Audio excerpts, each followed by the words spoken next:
और अब ये दिलचस्प खबर जो उत्तर प्रदेश से है, उत्तर प्रदेश के कुंडा से। राजा भैया का नाम तो आपने सुना ही होगा। कुंडा में राजा भैया की तूती बोला करती है। 27 साल से राजा भैया की हुकूमत को कोई हिला नहीं पाया है, लेकिन पहली बार राजा भैया के घर में सब कुछ ठीक नहीं है, ये दुनिया को पता चल गया है। राजा भैया के साथ जो भाई परछाई की तरह खड़ा रहता है, अब उस भाई पर राजा भैया की पत्नी ने ही फ्रॉड करने का आरोप लगा दिया है। खबर देखिए।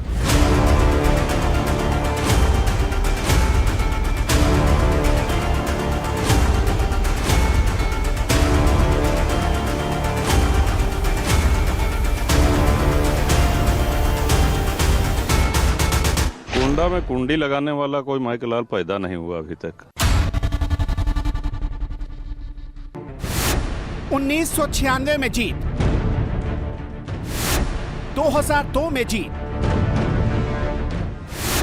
2007 में जीत, 2012 में जीत, 2017 में जीत, 2022 में जीत।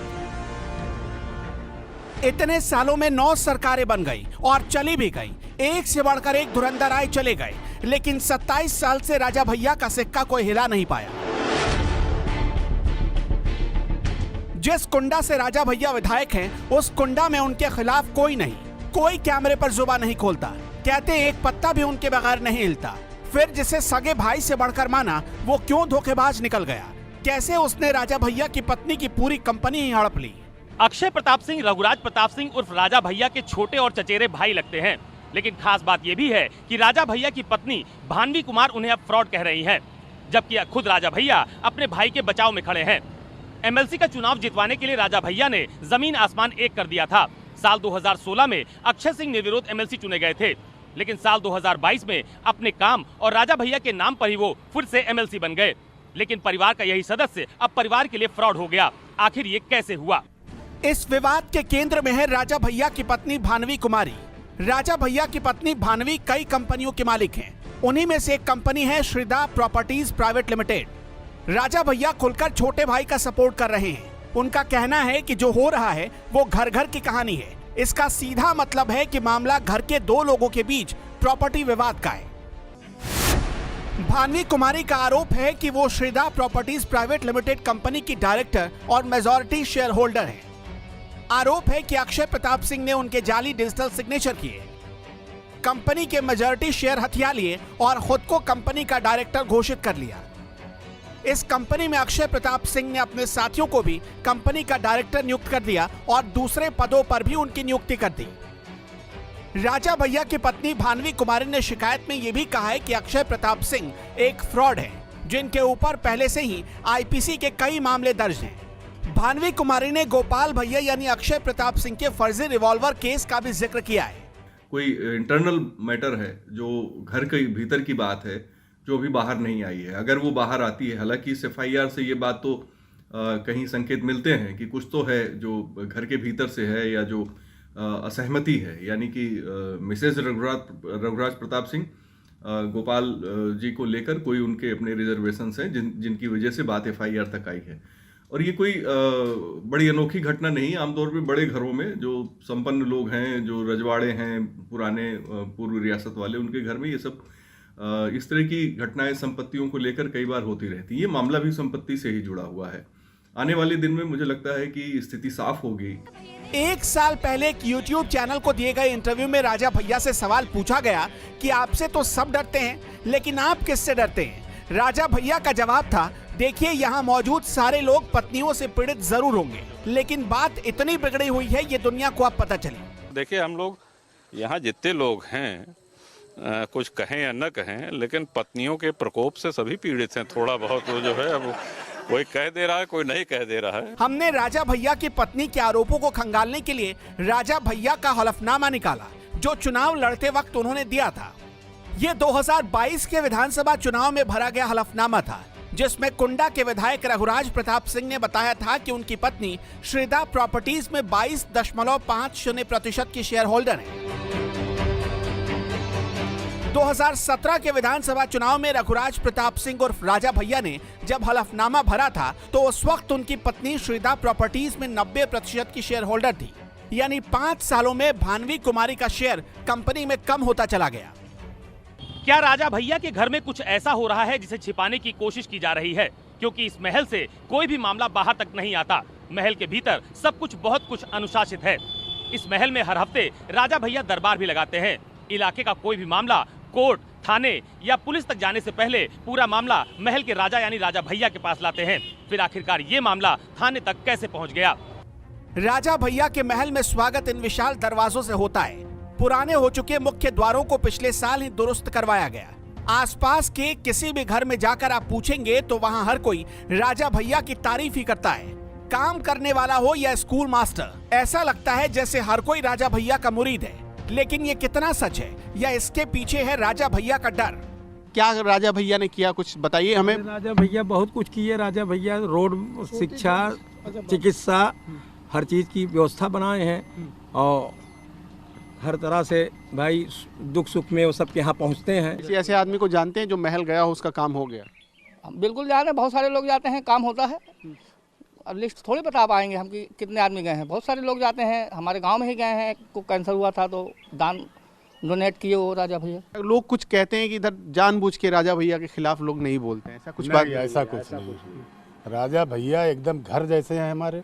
हम लोग जब चाहते हैं, अगर 8 बजे रात को मिलना चाहें तो 8 बजे रात को मिल लेते हैं। तो हमको उनसे अच्छा कोई है ही नहीं। माननीय राजा भैया जी की कृपा से काफ़ी है और यहाँ पे सब माननीय राजा भैया जी का ही है। जो भी था, जो भी है वही रहेगा, उन्हीं का सब कुछ है।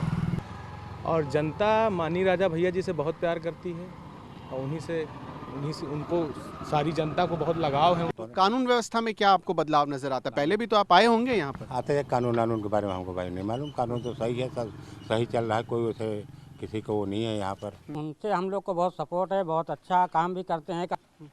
वो तो हम समझो कि हम लोग का परिवार ही के हैं, हम लोग उनके घर ही के हैं। इसी किले में एक बड़ा सा अस्तबल है जहाँ घोड़े बंधे हैं। राजा भैया खुद इनकी सवारी करते हैं। किले के भीतर राजा भैया ने एक छोटा सा बजरंग बली का मंदिर बनवा रखा है जहाँ वो पूजा पाठ किया करते हैं। हर दिन राजा भैया इस मंदिर में मत्था टेक कर ही घर से बाहर निकलते हैं। एक दौर था जब कुंडा के सरकार लखनऊ की सरकार में अंदर तक पैठ रखते थे। निर्दलीय होने के बाद भी उन्हें कई सरकारों में मंत्री बनाया गया। साल 1997 में बीजेपी की सरकार और कल्याण सिंह के मंत्रिमंडल में कैबिनेट मंत्री बनाए गए। साल 1999-2000 में राम प्रकाश गुप्ता और राजनाथ सिंह के कैबिनेट में खेल कूद और युवा कल्याण मंत्री बनाए गए।